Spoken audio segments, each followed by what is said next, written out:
व्याप्तं येन चराचरं तत्पदं दर्शितं येन तस्मै श्रीगुरुवे नमः।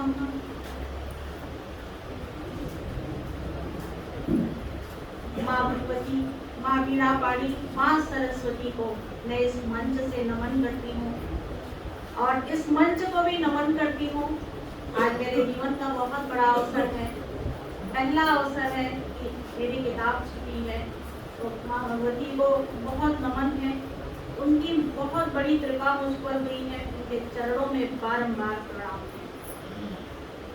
मंच पर बैठे मुख्य अतिथि वरिष्ठ साहित्यकार, हिंदी काव्य के मर्मज्ञ आचार्य ओम निरोजी, आपको मैं प्रणाम करती हूँ।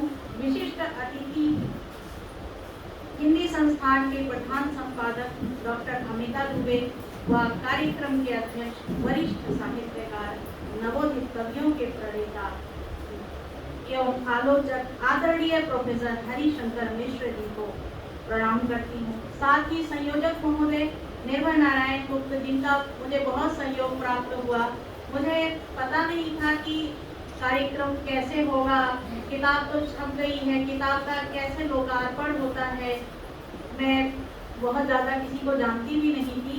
लेकिन स्वाध्याय मंडल में आचार्य केशरी जी के साथ जुड़ने से उन्हें जब पता चला कि मैंने किताब लिखी है तो वो मुझे लेके गए और सहर्ष ही, इतना बड़ा हृदय निर्भय जी का कि वो सहर्ष ही राजी हो गए और उन्होंने जो है कहा ठीक है, अखिल भारतीय साहित्य परिषद के बैनर के नीचे ये कार्यक्रम होगा। और उन्होंने जिन जिन यहाँ पर मंचासीन बैठे सम्मानित अतिथियों को फोन किया मेरे सामने, सभी ने सहर्ष अपनी स्वीकृति दे दी। एक नवोदित कलाकार के लिए, एक नवोदित लिखने वाले के लिए ये बहुत बड़ी उपलब्धि थी, बहुत बड़ी उपलब्धि थी। डॉक्टर अमिता दुबे जी को जब मैं अपनी पुस्तक हिंदी संस्थान में देने गई थी, उनके कंधे से लेके पूरे दाहिने हाथ में प्लास्टर लगा हुआ था और उसके बाद भी कल ही उनका प्लास्टर कटा है और वो आज आ गई हैं यहाँ पर। उनकी जिजीविषा को प्रणाम करती हूँ। यहाँ पर जो सभा में भी बैठे हैं वो सब परम विद्वान हैं। बहुत सारे लोगों के मुझे नाम पता हैं, बहुत सारे लोगों के नाम नहीं पता हैं, बहुत सारे मेरे पापा के परिचित आए हैं। आप सभी को मेरा हृदय से प्रणाम है।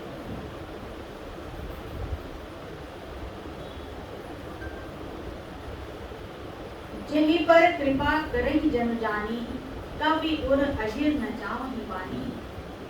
अति अपार जे सरित बल, जो नृप सेतु कराही। चढ़ी पिपीली को परम लघु, बिनु श्रम पार ही जाए।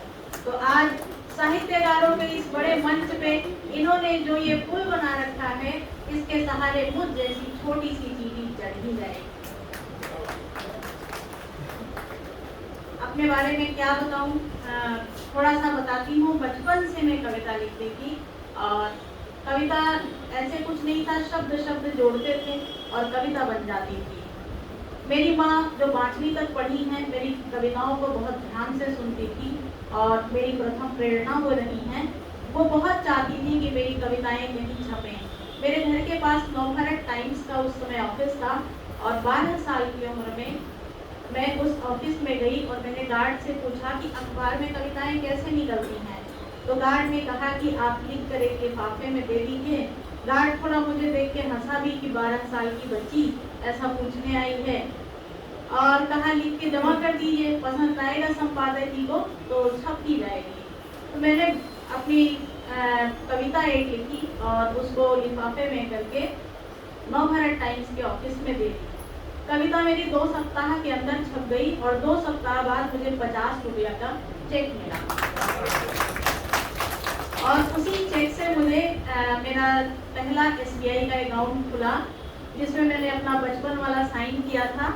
और उसके बाद जो है उस समय नवभारत टाइम्स के संपादक थे मधुसूदन आनंद जी, जो आज के दिन में मैंने गूगल पे सर्च किया वो बहुत बड़ी हस्ती बन चुके हैं।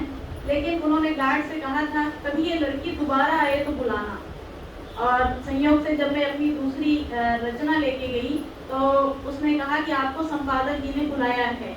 तो फिर और कार्ड मुझे कुछ समझ नहीं रहा था, बच्चे ही थे, उसे लगता था ये लिफाफे में कुछ देने आती है कविता, तो वो मुझे लेके गया और वहाँ पर मधुसूदन आनंद जी का बहुत बड़ा ऑफिस था, थोड़ा मैं सहम गई।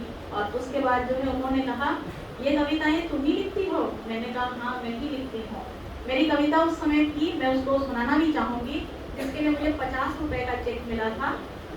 सच्चाई को ढूंढने जो आज हम निकले, रास्ते में झूठ और फरेब के न जाने कितने महल मिले। उन महलों में बसती है देशद्रोहियों की नस्लें, दौलत की जंग में आम है वहां इंसानों की कत्लें। इन बातों से बेखबर हम उन गलियों से निकले। ये मेरी कविता थी। उसके बाद उन्होंने मुझसे कहा कि नवभारत टाइम्स अखबार लखनऊ में बंद हो रहा है, अब तुम जो है तुम्हारे अंदर बहुत प्रतिभा है। उन्होंने मुझसे अनेक सवाल भी पूछे जिसके मैंने जवाब दिए, तो वो संतुष्ट हुए कि मैं ही लिखती हूँ। फिर उन्होंने कहा कि तुम्हें हिंदी संस्थान जाना चाहिए और वहाँ जो है बात करनी चाहिए। संयोग की बात है, मैं हिंदी संस्थान भी गई और यशपाल सभागार का जिस दिन पहला दिन उद्घाटन का था, मैं और मेरी मम्मी गई थी और हम लोग वो बहुत बड़ा सभागार था और यशपाल जी की पत्नी स्वयं उसके लोकार्पण में आई हुई थी। और जो है मेरी मम्मी ने मुझसे पूछा था बगल में कि कभी ऐसा समय आएगा कि एक मंच होगा और तुम वहाँ बैठी होगी। तो आज वो समय आया है, मेरी मम्मी मेरे सामने बैठी हैं और मैं यहाँ पर बैठी हूँ। मुझे बहुत अच्छा लग रहा है कि समय ने परिवर्तन करके दिखाया है। इसीलिए व्यक्ति के अंदर जिज्ञासा हो तो वो कुछ भी कर सकता है। लेकिन फिर पढ़ाई लिखाई विज्ञान की छात्रा थी, पापा ने कहा हिंदी संस्थान नहीं जाना है और पढ़ाई पे ध्यान दो, क्योंकि उनका मित्र इंटर की परीक्षा छोड़ करके कवि सम्मेलन में चला गया था, तो उन्हें लगता था हम ही चले जाएंगे। मेरे पापा ही हैं, आप उन्हें देख भी पा रहे होंगे, वो क्लास 2 के गेस्टेड ऑफिसर रहे हैं, लेकिन संयोग से एक दिन पोस्ट होकर उठे और उनकी सुनने की क्षमता सदा के लिए चली गई। वो सिर्फ देख पा रहे हैं पर उनका आंखों में प्रेम में लगातार महसूस कर रही हूँ। और मेरे उसके बाद जो है शादी ब्याह हुआ, हम भी अपने कार्यों में व्यस्त हो गए, पर यह यात्रा चलती रही। थोड़ा बहुत लिखते थे, बहुत जरा जरा लिखते थे और जब भी लखनऊ आते थे मेरी मम्मी मुझसे पूछती थी कि तुम कविता लिखती हो, सुनाओ। वो रात में बैठकर मेरी कविताएं पूरे घर के सोने के बाद जरूर सुनती थी। उन्होंने ही मुझे कबीर की व्याख्या सिखाई थी, सूरदास जी की, वो मानस का पाठ करती हैं। और जो है मैं कहती थी नहीं लिख पाती हूँ, बहुत काम रहता है, तो वो कहती थी लिखो, एक प्रतिभा है, जरूर लिखना चाहिए। और उसके बाद विवाह के बाद ज़्यादा समय तो लड़की अपने पति के साथ रहती है, मेरे पति का बहुत सहयोग मिला है। मैंने देखा है नालियों के किनारे, सड़कों पे, बहुत जगह बड़े बड़े वो छोटे छोटे पीपल के पेड़ होते हैं, लेकिन सब बड़े पीपल नहीं बनते हैं। उसको चाहिए उचित मिट्टी, सुरक्षा, खाद पानी, या फिर खाद पानी ना हो तो कम से कम अनुकूल परिस्थितियाँ। आज ईश्वर का आशीर्वाद है कि जो है मेरे पति ने मेरा इतना सहयोग दिया कि मैं आज खड़ी हूँ, अपनी जड़ों को थोड़ा थोड़ा जमाने लगी हूँ।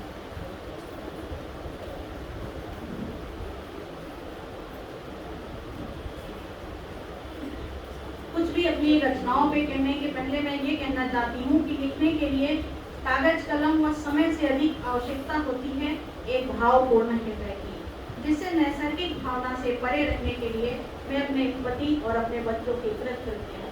मुझे बहुत देर मोबाइल देखने पर आंखों में दिक्कत होती है, लेकिन मेरे बच्चों ने मेरा कविताओं को टाइपिंग करना, उनके प्रिंट आउट निकालना, सब में बहुत सहायता की। तो आज मैं यहाँ से मैं अपने पति और अपने बच्चों को बहुत धन्यवाद देती हूँ। संचालिका महोदया ने अभी कहा कि मेरे नाम में महा बहुत लगा है, तो बता दूं कि एक बहुत बड़े लेखक हैं विवेक कुमार, जो मेरे छोटे भाई के मित्र हैं। उन्होंने आठला और मल्हार को बहुत बड़ी कृतियां लिखी हैं, इंजीनियरिंग छोड़ करके लेखन में प्रवृत्त हो गए। तो उन्होंने मुझे पिछले साल कहा दीदी आप लिखती हैं, मैं आपकी फेसबुक पे आईडी बनाऊंगा और आप रोज एक कविता पोस्ट करेंगी। मैंने कहा कि अच्छा ठीक है बना दो। उन्होंने जब माधुरी सिंह डाला तो उस नाम से नहीं ले रहा था, बोला कि कोई और एग्जिस्ट कर रहे थे नाम, तो बोला कि आप अपने नाम के आगे कुछ और लगा लीजिए। तो मैंने 1 मिनट के लिए सोचा और मेरे दिमाग में आया चिदाकाश महाकाश वासम भजे। तो मैंने कहा विवेक महाकाश लगा के देखो तो और महाकाश लगाने से तुरंत रजिस्टर भी हो गया और मुझे लगता है ये नाम बाबा महाकाल ने मुझे दिया है। बाबा महाकाल को बहुत धन्यवाद है। इसके बाद मैं महाकाल गई थी पिछले साल। महाकाल में 2 देवियां हैं जहाँ भी 24 खंबा पे, जहाँ पर राजा विक्रमादित्य ने तपस्या की थी और 2 देवियां प्रकट हुई थी, महामाया और महालया। मुझे महालया माँ ने बहुत आकृष्ट किया। वो थी एक गॉडेस ऑफ डिस्ट्रक्शन और गॉडेस ऑफ क्रिएशन। देखकर बहुत अच्छा लगा और उन्होंने ही राजा विक्रमादित्य को बहुत सारे वरदान दिए। तो जब मैं आई तो मेरी पुस्तक के लिए नाम सोच रहे थे और मैं माँ महालया के बारे में सर्च करना चाह रही थी। मैंने महालया टाइप किया, लिखा महालय। तो मैंने कहा अब आगे मैं पढ़ी ही नहीं, बस मेरी पुस्तक का नाम महालय हो गया। कह सकते हैं ये भी महाकाल की देन। वहां से आने के बाद मेरे मन में प्रेरणा हुई और मेरे पति ने कहा तुम फुटकर कविताएं बहुत लिखती हो, कुछ एक कहानी लिखो जिससे कि जो है हमारे आने वाले बच्चों को कुछ पता चले, हम क्योंकि हमारी कहानियां लुप्त हो जा रही हैं। तो मैंने कहा क्या लिखूं? तो उन्होंने कहा तुम दुष्यंत और शकुंतला की कहानी लिखो। मैंने कहा प्रेम जैसा विषय मेरे लिए बहुत कठिन है, मैं नहीं लिख सकती। मेरा प्रधान रस वीर रस, भक्ति रस, शांत रस है। उन्होंने कहा नहीं, एक बार सोचो, तुम्हें कुछ अगर लिखना चाहिए ऐसा जो अच्छा लगे और हमारी संस्कृति को आगे बढ़ाने में मददगार हो, सहायक हो। मैंने कहा ठीक है और प्रयास किया। बाबा का आशीर्वाद रहा कि लिख भी लिया। नहीं मालूम, मुझे छंदों का, काव्य शास्त्र का कोई ज्ञान नहीं, बस उनकी कृपा से ये लिख लिया और बस भाव ही हैं जो हैं। आप लोग पढ़िएगा और उस पर बताइएगा कि ये कैसा है। यहाँ इतने बड़े बड़े मनीषी हैं, मैं इस बारे में कुछ नहीं कह सकती। व्याकरण से संबंधित और काव्य से संबंधित बस मेरे मन की भावनाएं ही हैं, इतना ही कहूँगी। इसके बाद महालय की बात आती है।